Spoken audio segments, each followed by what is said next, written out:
Baik, kelompok selanjutnya kita akan mendiskusikan tentang penulisan surat lamaran kerja dan penulisan resume CV. Pada kelompok selanjutnya dipersilahkan. Assalamualaikum warahmatullahi wabarakatuh. Selamat siang semuanya.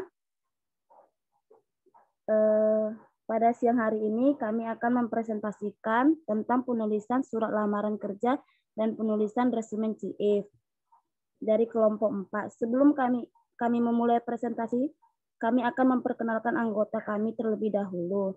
Saya sendiri yang beranggota Sarlina Rolita, Bayu Satya Wardama, Puja Andesti, Rizky, Siti Kasu Arina, Tri Kurniawan, Umaya Oktavia. Next. Pengertian surat lamaran pekerjaan adalah dari seseorang yang memerlukan pekerjaan atau pelamar kepada orang atau pejabat suatu organisasi atau lembaga yang dapat memberikan pekerjaan atau jabatan. Setiap pelamar hendaknya menyadari bahwa melamar pekerjaan pada dasarnya adalah menjual diri.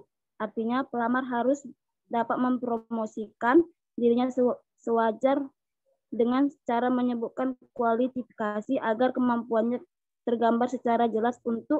Untuk itu penulisan surat lamaran harus memenuhi syarat berikut. Yang pertama, surat lamaran yang ditulis tangan harus ditulis oleh pelamar sendiri di atas kertas yang berkualitas baik, tidak boleh timbul balik, dan tidak harus memakai kertas bergaris. Surat lamaran yang diketik hendaknya diketik pada kertas yang bagus, kualitasnya atau minimal HPS 60 gram dengan jarak pengetikan 1,5 spasi menggunakan karakter huruf yang mudah dibaca. Yang ketiga, pada prinsipnya surat lamaran tidak perlu dibubuhi materai. Yang keempat, penampilan surat lamaran harus necis, bebas dari coretan atau koreksian. Yang kelima, isi surat lamaran harus menggambarkan sikap optimistis bahwa pelamarkan mampu bekerja dengan baik. Yang keenam, isi surat lamaran tidak boleh bernada memelas atau minta dikasihani. Yang ketujuh, sapaan yang perlu digunakan. Bapak Ibu jika melamar pada instansi pemerintah atau perusahaan swasta nasional. Tuan jika melamar pada perusahaan swasta asing. Next.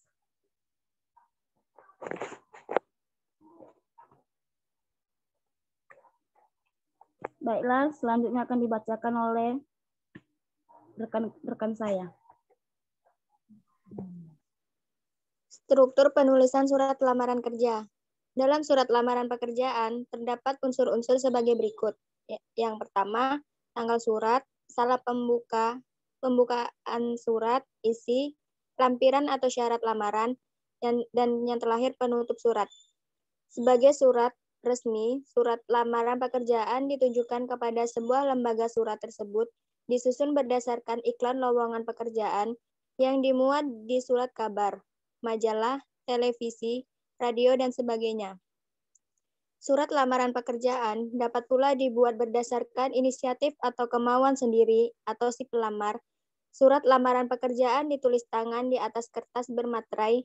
Selain itu, perlu dilampiri data pendukung umum dan khusus seperti yang pertama, pendukung umum antara lain fotokopi sah ijazah atau surat tanda tamat belajar atau yang terlahir atau sejenisnya, pas foto ukuran 3x4 atau 4x6, surat keterangan catatan kepolisian atau SKCK dari kepolisian setempat, yang terakhir daftar riwayat hidup.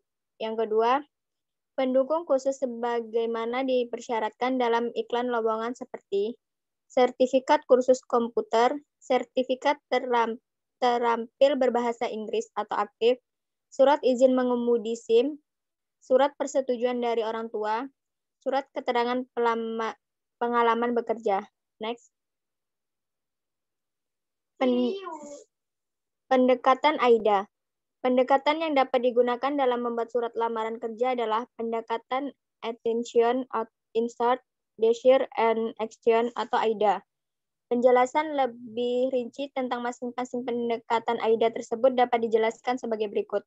Yang pertama, attention atau perhatian. Artinya, pelamar kerja harus dapat meyakinkan pihak organisasi atau lembaga pencari kerja atau pembaca bahwa pelamar kerja memiliki sesuatu yang bermanfaat atau dapat menumbuhkan rasa tertarik bagi pembaca. Jelaskan ide atau gagasan yang membuat pembaca antusias untuk menyimak apa yang Anda tuliskan. Yang kedua, interest atau menarik. Artinya, pelamar kerja harus dapat menarik perhatian pembaca dengan menjelaskan relevansi pesan-pesan yang disampaikan. Dalam hal ini, pelamar perlu menjelaskan dan menegaskan bahwa kualifikasi yang dibutuhkan tersebut relevan dengan kemampuan yang dimiliki dan ia yakin mampu menyelesaikan pekerjaan tersebut dengan baik. Yang ketiga, desire atau hasrat. Artinya, pelamar kerja harus dapat menumbuhkan hasrat pembaca untuk mengetahui lebih jauh apa yang sudah dituliskan dalam surat tersebut. Pelamar kerja juga dapat meyakinkan pembaca melalui bukti-bukti pendukung yang relevan dengan posisi yang dikehendaki. Yang keempat, action atau tindakan. Artinya, pelamar kerja harus dapat memberikan saran kepada pembaca untuk mengambil suatu tindakan tertentu berkaitan dengan harapan atau keinginannya dalam menulis surat tersebut. Salah satu tindakan tertentu yang dapat dilakukan oleh pembaca adalah memberikan kesempatan untuk melakukan wawancara kerja. Next.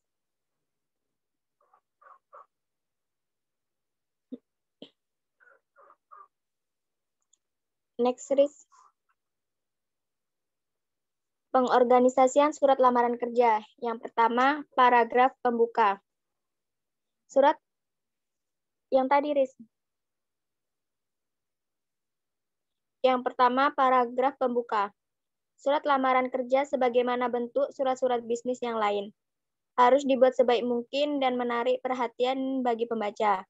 Surat lamaran kerja harus menyatakan secara jelas bahwa pelamar kerja sedang melamar suatu pekerjaan, sehingga ia perlu juga mengidentifikasi jenis pekerjaan yang diminati.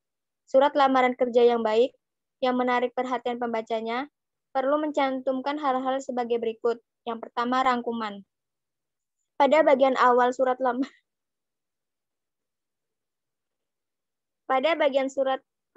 awal surat lamaran kerja, pelamar kerja perlu melakukan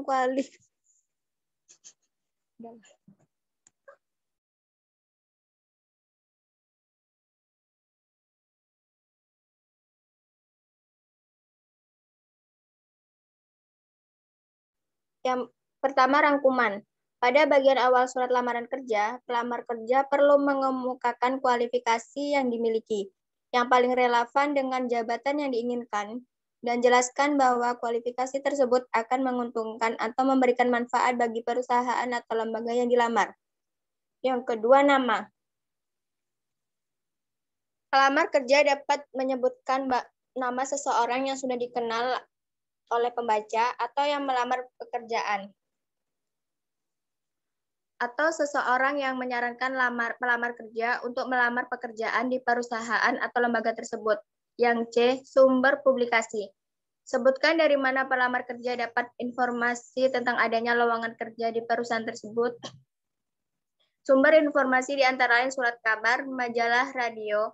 Sebutkan nama surat kabar, majalah, dan tanggal penerbitan atau nama radio dan tanggal diumumkan. Selanjutnya akan dibacakan oleh rekan saya.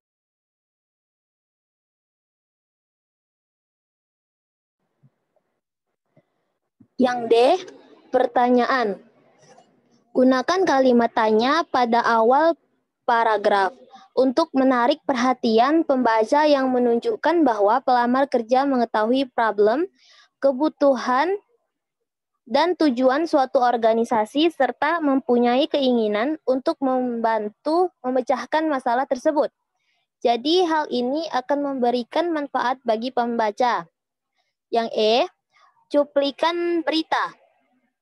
Pelamar kerja dapat mengambil cuplikan berita di surat kabar atau majalah yang menyebutkan bahwa suatu perusahaan sedang merencanakan membuka kantor cabang, memperkenalkan produk baru, atau memerlukan tenaga operator dan sebagainya. Yang kedua, paragraf pertengahan. Riwayat hidup adalah catatan singkat tentang gambaran diri seseorang. Selain berisi data pribadi, gambaran itu paling tidak harus meliputi keterangan tentang pendidikan atau keahlian dan pengalaman. Dengan data itu, riwayat hidup akan merefleksikan gambaran kemampuan dan kualifikasi seseorang. Dalam penampilan, riwayat hidup tidak mempunyai format yang standar. Isi riwayat hidup dapat dikelompokkan atas 5 subjudul, yaitu yang pertama, data pribadi. Keterangan yang perlu dicantumkan di dalam data pribadi hendaklah yang terpenting saja. Yang kedua, pendidikan. Pada bagian pendidikan ini, pelamar kerja akan dapat yang pertama, menunjukkan bahwa ia mempunyai latar belakang dalam dunia bisnis yang mencakup luas dan bidang tertentu secara mendalam. Yang kedua, menunjukkan bagaimana pendidikannya relevan dengan jenis pekerjaan yang dilamar. Yang ketiga, menjelaskan bagaimana dan mengapa ia menambahkan bidang studi pilihan penting di luar bidang studi ini. Yang ketiga, pengalaman kerja. Berbagai jenis pekerjaan yang pernah dilakukan, terutama yang berhubungan dengan pekerjaan yang dilamar, dapat membantu memperkuat kualifikasi yang dimilikinya. Yang keempat, referensi pribadi. Pelamar kerja dapat menjelaskan tentang kemampuannya dalam melakukan kerja sama dengan orang lain, sikap pelamar kerja terhadap bidang pekerjaan, perusahaan, suasana kerja, dan kualitas personal, kegiatan ekstrakurikuler, dan sejenisnya.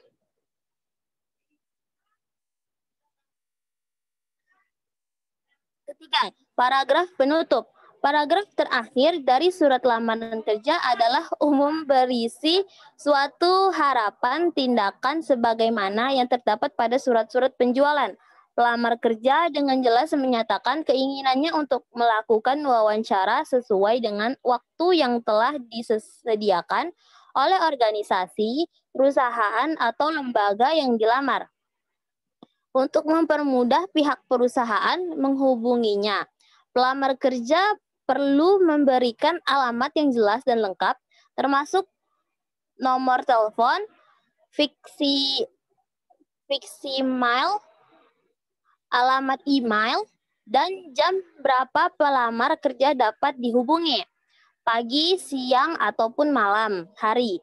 Untuk beberapa perusahaan, barangkali pelamar kerja perlu melampirkan amplop plus perangko balasannya. Namun, ada juga beberapa organisasi perusahaan yang tidak mensyaratkan untuk melampirkan perangko balasan. Untuk selanjutnya, dilanjutkan oleh rekan saya.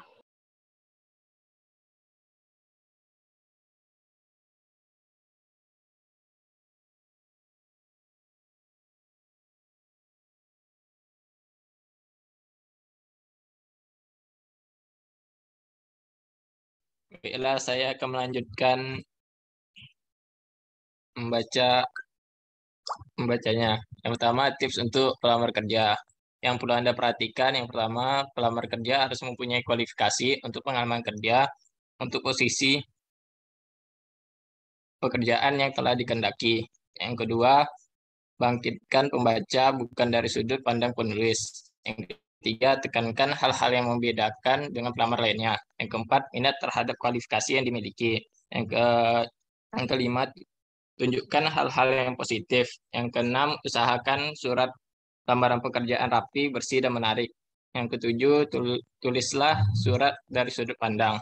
Yang harus Anda hindari, yang pertama, jangan melamar pekerjaan di luar kemampuan Anda. Yang kedua, jangan mengirim surat lamaran kerja hasil fotokopi. Yang ketiga, jangan mengatakan bahwa Anda menerima jenis pekerjaan apa saja. Yang keempat, hindari kata-kata yang berlebihan. Yang kelima, jangan meminta belas kasih terhadap perusahaan yang dilamar. Yang keenam, hindari untuk mempermasalahkan gaji kecuali ketika ditanya pada saat wawancara kerja.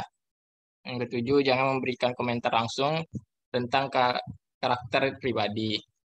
Next. Persiapan penulisan resume. Dalam dunia bisnis, istilah resume sering juga disebut dengan CV, kurikulum vitae, atau daftar riwayat hidup. Menurut Kasibay, resume yang sebenarnya merupakan presentasi penjualan format diri Anda yang sangat penting. Hal ini mengingat bahwa di dalam resume tercakup semua fakta yang relevan mengenai latar belakang, kualifikasi, pengalaman kerja dan sebagainya yang disusun dalam satu format yang teratur, mudah dipahami dan menarik perhatian pembacanya.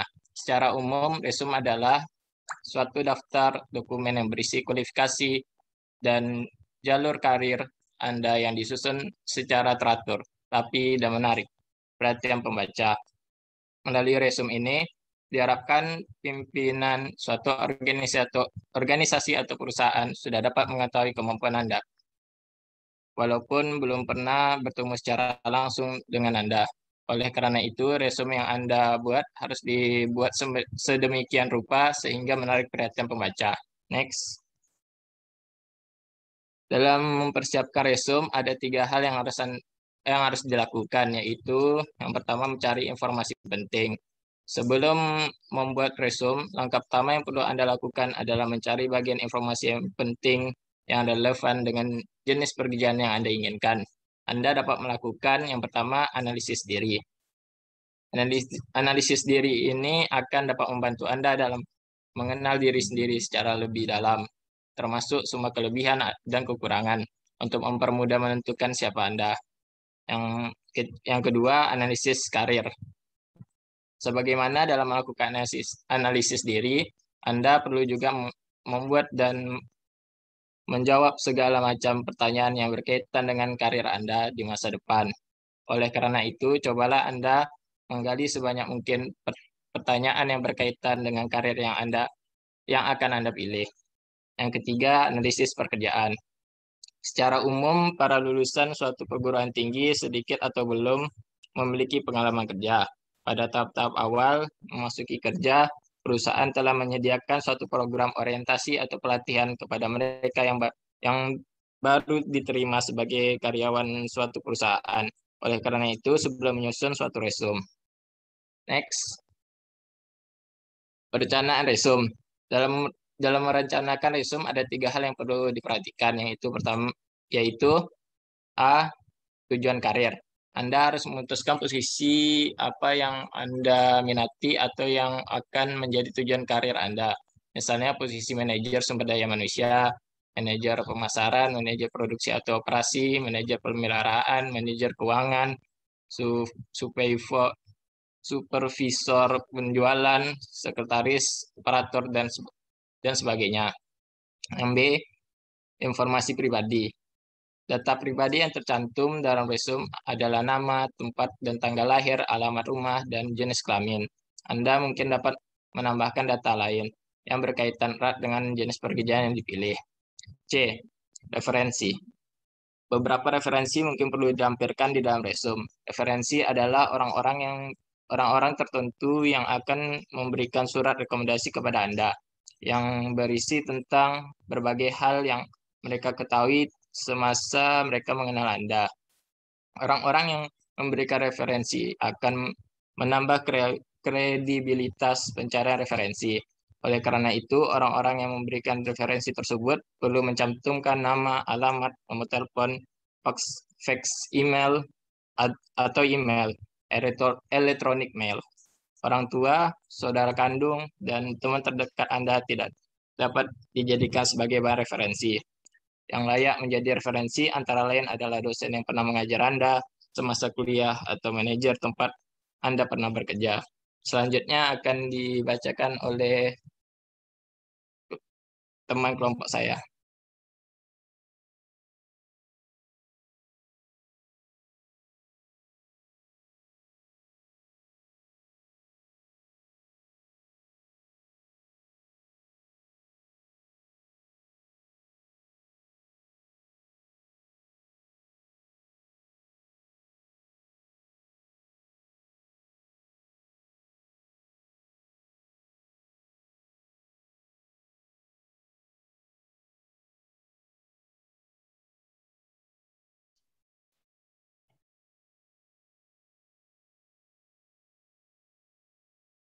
Udah. Belum, Pak. Yang ketiga, pembuatan resume. Resume dapat dibuat dalam berbagai bentuk. Resume yang baik menekankan pada kompatibilitas, kualifikasi Anda, dan prospektif persyaratan kerja. Secara umum, resume mencakup nama, alamat lengkap, tujuan kerja, kualifikasi, informasi pribadi, dan referensi. Pada bagian tujuan kerja, Anda harus menyatakan secara jelas apa tujuan Anda membuat resume tersebut. Sebagai contoh, Anda ingin mengisi lowongan kerja bidang manajer pemasaran, manajer keuangan, manajer operasi, teknisi komputer, wiraniaga produk tertentu, sekretaris, supervisor, dan sejenisnya. Adapun yang termasuk dalam informasi pribadi atau personal antara lain, pendidikan, nyatakan pendidikan tertinggi, kemudian yang lebih rendah, dan sebagainya plus tanggal memulai dan lulusnya. Berbagai keterampilan, bahasa asing, komputer, desain, dan sebagainya. Hobi, musik, olahraga, seni, penghargaan, juara lomba matematika, lomba ilmiah, dan sebagainya. Keanggotaan asosiasi semasa kuliah maupun di masyarakat umum. Usahakan informasi tersebut relevan dengan jenis pekerjaan yang Anda harapkan. Jadi, tidak berarti semua kemampuan atau keahlian yang Anda miliki harus dicantumkan dalam resume, tetapi informasi yang dapat mendukung pekerjaan Anda tersebut. Pada bagian referensi, carilah orang-orang yang mengetahui dengan baik mengenai kemampuan Anda atau prestasi yang pernah Anda raih, baik semasa kuliah maupun semasa Anda bekerja. Next.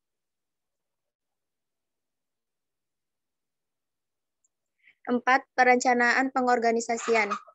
Berdasarkan cara pengorganisasiannya, resume dapat dikelompokkan menjadi 3 jenis resume, yaitu yang pertama, resume kronologis.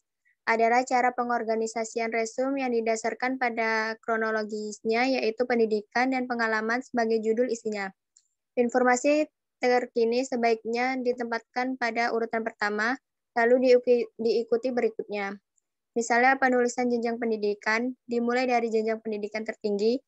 Bentuk resume ini merupakan bentuk resume tradisional. Yang kedua, resume fungsional. Adalah resume yang disusun atas dasar fungsi-fungsi dalam organisasi yang dapat dilakukannya dengan baik. Resume fungsional memerlukan suatu analisis diri, karir, dan pekerjaan secara lebih lengkap. Beberapa fungsi penting dalam suatu organisasi seperti fungsi pemasaran, keuangan, akuntansi, produksi, sumber daya manusia, penganggaran, komunikasi, hubungan masyarakat, dan sejenisnya dapat dijadikan sebagai judul tersendiri dalam resume. Yang ketiga, resume kombinasi adalah komunikasi antara resume kronologis 2 fungsional.